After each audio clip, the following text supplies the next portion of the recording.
നെഞ്ചുക്കുൾ മൂടിടും കാതലേ, കണ്ണുക്കുൾ മൂടിടും കാതലേ, സട്രണ്ട് മാരനീ ആരടേ. എന്തായിരുന്നു ഈ ഒരു നിങ്ങളുടെ ഈ ഒരു പ്രായത്തിൽ 28 വയസ്സിൽ നിന്ന് ഇല്ലെങ്കിൽ 29 വയസ്സിൽ നിന്ന് ഒരു തന്ത വൈബിലേക്ക് കടക്കുകയാണ്?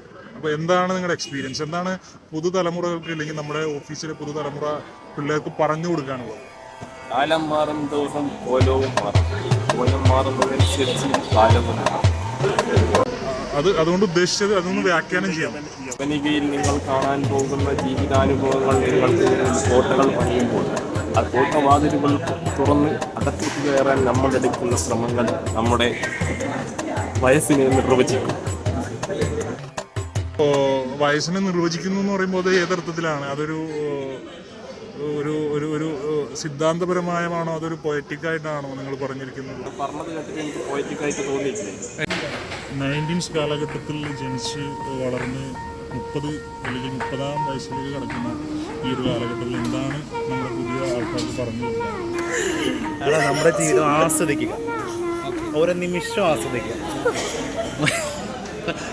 30ലേക്ക് കടന്നാൽ നടുവേദന, മുട്ടുവേദന, കഴുത്ത് വേദന, ഷുഗർ, അലർജി തുടങ്ങിയ അസുഖങ്ങളൊക്കെ പുറത്തേക്ക് വരാൻ തുടങ്ങും. വന്ന് തുടങ്ങില്ല, വന്ന് തുടങ്ങാനുള്ള സാധ്യതകൾ കാണിക്കുന്നുണ്ട്. അപ്പോൾ പഴയ കാലത്തെ ഓണം നിൽക്കില്ലല്ലോ, അതിന് പഴയ കാലത്തെ ഓണം. എന്താണ് പഴയ കാലത്തെ ഓണം എന്ന് പറയുമ്പോൾ? എന്തായിരുന്നു പ്രത്യേകത? പഴയ കാലത്തെ ഓണം ആകുമ്പോൾ നമ്മൾ പറഞ്ഞാൽ പഴയ കാലത്തെ ഓണം എന്തായിരുന്നു?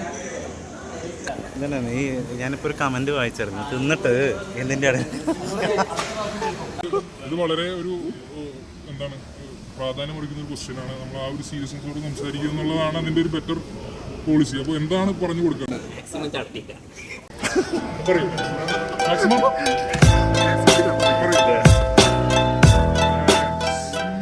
മാക്സിമം ഛർദ്ദിക്കും. ഇത് കാണാൻ പറ്റും ഓണം തിന്നണമെന്ന് ഒരു പഴഞ്ചൊല്ലുണ്ട്. എന്തായിരുന്നു വീട്ടിൽ അങ്ങനെ പറഞ്ഞുകൊണ്ടിരുന്നത്? നാട്ടിലെ രാജകുമാരൻ ഞാൻ എന്നത് ട്രഡീഷണലി പാരമ്പര്യമായിട്ട് റിച്ച് ആയതുകൊണ്ട് കാണാൻ പറ്റും ഓണം ഉള്ള പരിപാടി ഉണ്ടായിട്ടില്ല. ഇതുവരെ വന്നിട്ടില്ല. ഓക്കെ. അപ്പോൾ ഒരു ദിവസം അങ്ങനെ ആവശ്യമുള്ളവരും കാണാൻ പരിധി വെക്കാനും കാണുന്നുമില്ല, പിന്നെ അതെങ്ങനെ വിൽക്കും?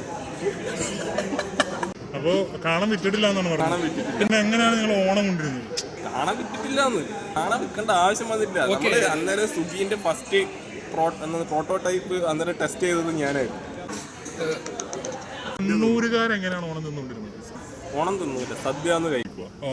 അത് ഒരു വളരെ ഒരു വാലിഡ് ആയിട്ടുള്ള പോയിന്റ് ആണ്. അത് ഞാൻ നിങ്ങളെ